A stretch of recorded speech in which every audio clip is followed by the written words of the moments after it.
All right, so we are back on the W.A.D.E concept presented by the Ring Magazine to talk about Canelo versus Crawford. Once again, the fight of the year, the biggest fight of the year, and it's about 2 a.m. in Manchester, and I still cannot get enough of this fight. But today I want to talk about the reaction that's happened after Canelo brought Jaron Boots Ennis into camp and was sparring him, and there's so many rumors that have flown around since then, from Canelo bringing Boots in means he's automatically going to beat Terence "Bud" Crawford to, well, Boots apparently whooped up on Canelo and made him quit after 3 rounds. So that means Bud Crawford's going to beat Canelo. And now we even have Bomac, Terence Crawford's trainer, coming out and saying that spar with Boots don't mean shit. So clearly this is evolving. And today I want to speak on that a little bit because we're just weeks away from a boxing event that's going to change boxing forever. And I'm going to explain why. So let's take a look at some interviews, let's react to some things, and let's break down this Canelo Crawford fight. We're going to do it so many times over the next couple of weeks, but who really cares? So, the breakdown,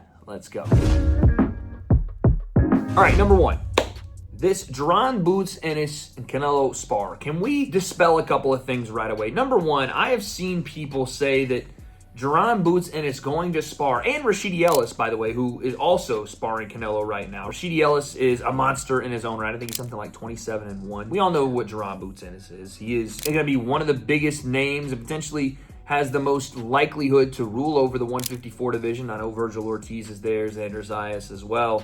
But 154, if Bud is done there and he's not coming back, I think we would all love to see Boots Ennis versus Bud Crawford. But if that's not going to be the case, then Boots may take that division over. The point I'm trying to make is this is good sparring for Canelo. And that's all it should really be looked at as, honestly. Like, it should, yes, tell you that Canelo is taking Bud Crawford seriously. And it's not like he hasn't taken other fights seriously in the past. It just feels like over the last couple of years, Canelo has either gotten disinterested or lost his fastball a little bit when it comes to the opponents he's fighting at 168 pounds. Now, most of those guys walk around at 200 pounds and they're monsters that come down to 168, and that makes knocking them out and having these massively spectacular performances a little less likely. And I'm not trying to run excuses here for Canelo. The point I'm trying to make is it does look like the fire is back with Canelo. It does look like he respects Terence Crawford to the point where he is willing to go out and get, regardless if they're big name or not, some of the best guys that he can bring in to his camp. And also, there's the mind games aspect of it. It's pretty well known now in the boxing world that Boots Ennis and Bud Crawford was the fight a lot of people wanted, and Bud chose to go to 168 and fight Canelo versus fighting Boots coming up to 154. And there was that interaction between the two of them all the way back, I think, in Los Angeles. Before Bud Crawford was going to fight Madrimov, yeah, it was this right here. Thought she wasn't going to watch it. There it was. It was just Bud saying, I thought she wasn't going to watch it, talking about he wasn't going to watch the Madrimov and Bud fight. But that's been the long rumored fight. And some people, not me, I would never say this, but some people have said that Bud avoided Jaron Boots Ennis to go and fight Canelo at 68. So could it be a potential mind game play from Canelo to say, you know what? I got the guy that you didn't want to fight to come in and spar me to prepare for you. And he has somewhat of a similar style. And he can do a lot of the things that you can do. Maybe not on the same level. I'm not sitting here trying to tell you that Boots Ennis is as good or is the same fighter as Bud Crawford. That would be crazy to say, right? All those things, by the way, can be true. That Canelo wanted an advantage in the mind games, right? He wanted to kind of play some games with Bud and see if he would take the bait and get a little nervous that he was, you know, bringing in the Rashidi Ellises and the Jaron Boots Ennis to spar. And also, yes, I think Bud is far and away good enough to threaten Canelo, to beat Canelo. And if Canelo shows up in William Skull fashion, then that fight's not going to go well for him. So yeah, he probably upped the level this time around to be extra prepared for a guy he needs to be extra prepared for in Bud Crawford. Now we're going to get Bomac and Terence Crawford's reaction to what they think of Jaron Boots Ennis coming into the camp. But I don't like this idea online that Jaron is some sort of turncoat for going in there and sparring Canelo. That's a weird online thing that I'm seeing everywhere, that people are upset. How could he do that to Bud? Boots Ennis and their family has known Canelo and sparred with Canelo for years. I saw a video online of Canelo sparring Boots' brother, Derek Ennis, 13 years ago. Ellie Steinbeck recorded this for E! News reporting 13 years ago. Canelo and Derek sparring. Good work. By the way, in front of the media, which is something you don't see a lot. But my point for bringing this up is that this is not unfamiliar territory. I don't remember people saying that when Canelo sparred Derek Ennis, it was a bad idea, and how could they spar him then? I don't know what the outrage is now. Do we have to go down that avenue? Can we not just say, hey, you know what? Boots Ennis wanted to get some work with Canelo to see how Canelo has attained such a high-level status and become one of the greatest boxers of this generation.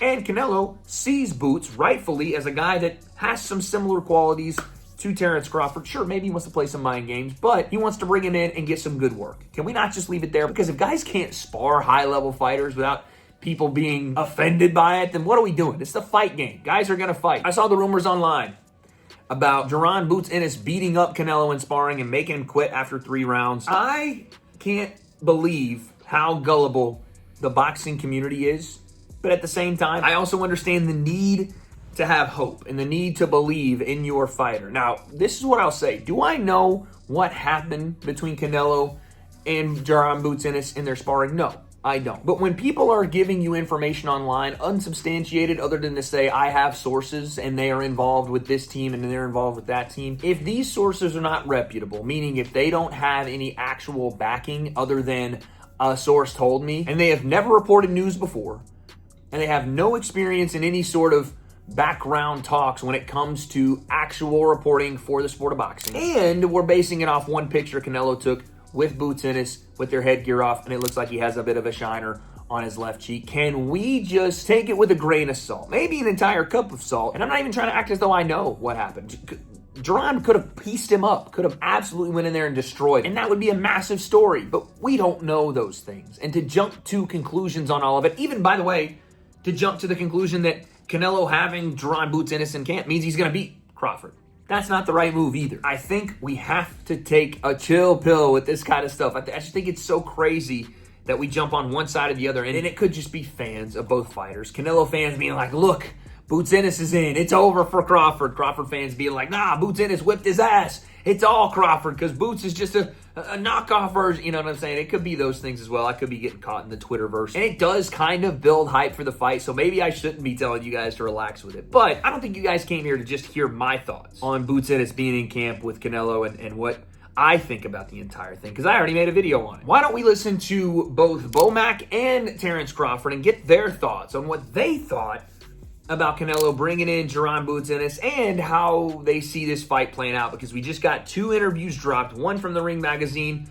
one from my guy Marcos over at Fight Hub, and we got some more insight on how Bud Crawford's camp's going. First off, let's listen to Bomac while he apparently gets his haircut in the gym. What do you think of what you've been seeing from him, like, online? He just did a media workout last week up in Reno. I know he probably didn't show much, but, like, did you take anything away from those things? I didn't see it. I swear to God, I didn't see it. I didn't see shit. I don't give a damn. I don't give a fuck about all that shit. Because the workouts and those sparring partners, all that shit don't mean nothing when you step in that fucking ring. All that shit goes to the wayside. That's why I wanted to follow up with the Boots question. I know you saw him sparring with Boots. Give me your initial response to that. That don't mean shit, man. That don't mean shit. That don't mean nothing, man. Boots ain't no Crawford. That's right. A lot of people feel like he brought in Boots. I never understand when coaches say this stuff. Like, I don't mean shit who he's sparring with. They don't mean shit what kind of training he's doing. It don't mean shit. Like, I always wonder, do they mean it doesn't mean shit that they're sparring and training? Or that it doesn't mean shit who they're sparring and training with? Because you need to train and spar. That does mean shit when you step in. It actually means the most shit to how you perform when you step in, right? Because this is high-level boxing. This is something Canelo and Terence Crawford have been doing forever. The moment itself, I mean, Terence Crawford's never been in this big a fight, and some people are saying that potentially is going to be a problem. But the moment itself, they've done so many times that they'll probably be more comfortable in, but the adjustments in camp and in fight will make the difference. So I do think it kind of means shit. I mean, I'm not a coach, and I can't speak to the knowledge that Bomac has at all. Not even like close. But it does mean something to be able to have someone that does have a somewhat similar style to Bud Crawford. And again, I say this for Bud. Like, if you asked Bomac how much it meant that Bud was training and doing all the things he needed to do, he'd be like, oh, it's of course, it's crucial to what we need to do on fight night. So it does mean something. It's just, again, Bomac taking the piss here, because you have to have good sparring. You have to push yourself in sparring. You have to put yourself in uncomfortable places, and you have to do it in a way that makes you the best possible version of yourself on fight night. It just has to be done. So I always get confused when coaches say that. I don't mean nothing. It's how you perform. Of course it is, but it's also how you prepare to perform. That's how you get the performance you need. The psychological warfare, but also because he's a switch hitter, and they're saying that Canelo's really taking it seriously because he's bringing in a guy like Boots. Yo, hey, like I said, that don't mean, all that shit don't mean nothing. That shit they ain't gonna help him. He should have just got the last cab driver he just fought. Cause that shit ain't gonna, that don't mean nothing, man. All that shit don't mean nothing. You ain't no Bud Crawford. They don't have that mentality. Having that mentality and going upside your head at the same motherfucking time, shit, man. I don't give a fuck about all that shit at all. I didn't like the way he answered that. And again, maybe I'm just reading too much into it, but he said a lot of nothing there. Oh, I don't mean nothing. Nah. He ain't got that mentality. And then to go upside your head. Boots Ennis goes upside everybody's head. Now again, I'm not trying to even compare him to the high-level fighting of Bud Crawford. Right? Bud has already been undisputed twice. He's done it in 2 different weight classes. So, yeah, like, of course Bud has a killer mentality, but so does Boots Ennis. It just seemed like there wasn't a lot that Bomac could say, and it's probably because, yeah, he didn't see a lot of it, if he's telling the truth there. But you have to admit that it is a good idea for Canelo to go and get Boots Ennis and Rashidi Ellis to spar for this fight. You have to admit that. And I think it does mean something. And that answer from Bomac, I'm going to be honest, it makes me think that Bomac is nervous about it. That could be a complete falsehood, but if your only response is, I don't mean shit because they ain't got Bud's mentality and the mentality to go upside someone's head and they're not Bud. Okay, I agree with you. Boots Ennis is not Bud, but he's also one of the best fighters in the world, and Canelo brought him in specifically to get the work that was similar to potentially what he may see in Bud Crawford and to push himself just like you're pushing Bud in his sparring. And I guarantee you Bomac thinks that Bud sparring is important. That seems like a little bit more a denial than anything else. I gotta be honest. What's going on? Is this any different? Is the intensity any different than the other camps? No, man, it's always work. Like I said before, each camp we put in 110%. We don't leave no stones unturned. So, I can't say that this camp is any different than any other camp that I've been working in. Do you see this as the biggest challenge of your career, in your opinion? Yeah, you can say that, but they all big challenges. When you get on this level, it's about who won it the most at the end of the day. When you look at Spence, that was my biggest challenge. When you look at Postal, that was my biggest challenge. When you look at Majmal, that was one of my big challenges because I was moving up in weight and given the circumstances that, his background, amateur background, and things like that, Gamboa was my biggest. They all big challenges in their own right. Bud can't treat this fight with Canelo any differently when he's answering questions, but you have to be honest and say, yes, this is Terence Crawford's biggest challenge, point blank, period. Yes, the weight. Yes, the moving up. Yes, the challenge of being 3 times undisputed. Yes, Canelo fucking Alvarez. Sorry for my language, but that's who he is fighting. One of the greatest of this generation. Not even a question. And again, I know that Spence was a big challenge. I know that. Pound for pound at the time. Maybe a little bit too long on the tooth in the pound for pound list. But this is by far his biggest challenge. And Terence, there's a lot of pictures kind of going viral with Hernandez and Jaron. It's kind of like he has like the Avengers or like the Justice League sparring partners taking the fight serious, really, tough sparring partners. Just wanting to get your thoughts that, What is there to talk about? You fighting the best fighter in the world. You better be taking it serious.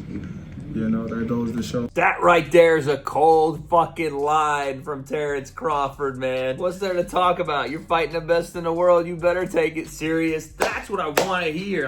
Bomac's answer was not that. That was a good answer. That's what we want to hear. That's confidence.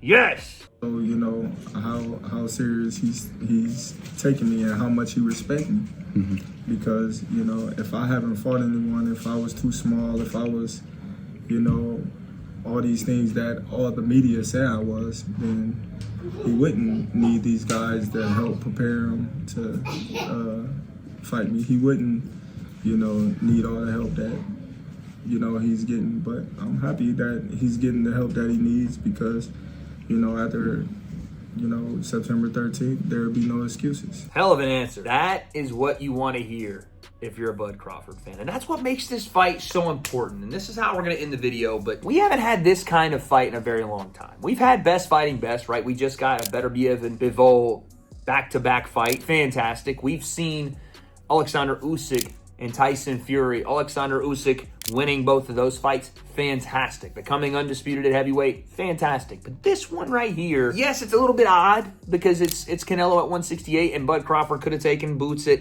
154. Canelo could have taken Benavidez at 168. But there's just something about this one that makes it special. I don't know if it's the stakes on the line for Bud Crawford moving all the way up. I don't know if it's Canelo having this rejuvenation and this refocused mindset and attitude toward this fight to once again, even though he doesn't really need to prove that he's one of the greatest ever, once again taking that challenge to do it. Or the fact that this Netflix deal is here with the Ring magazine and Turkey El Sheikh trying to breathe life into the sport of boxing. But this one just is so important, I think, on a massive scale for what boxing's new era is going to be and stepping into a new plane and becoming, you know, a sport that is refocused, especially here in America, as one of the big sports that we want to watch. And I think it all really starts with this fight because right now boxing needs this fight. It needs to have two of the best on a massive platform like Netflix because boxing for the longest time has put itself in a position to go, why? Why will we watch? What makes this fight watchable for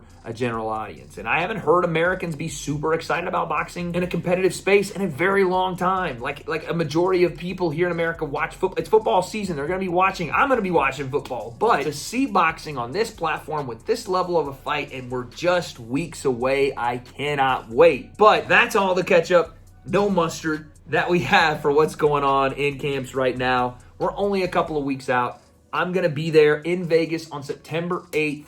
I have no idea what I'll be doing, but you'll be seeing me around. So comment down below what you want to see me do on fight week and let me know your picks for this fight. Are you a little nervous about the way Bomac answered the question about Boots Ennis being in camp with Canelo? Are you a little nervous that Canelo Alvarez can't find a way to figure out the puzzle that is Terence Crawford? And are you a little nervous that Crawford is coming up 3 weight classes and he won't potentially understand until fight night how to handle that weight class in front of a guy that's been at that weight class for a very long time?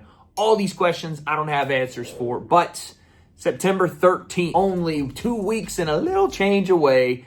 What happens? I don't have those answers. I guess we'll find out.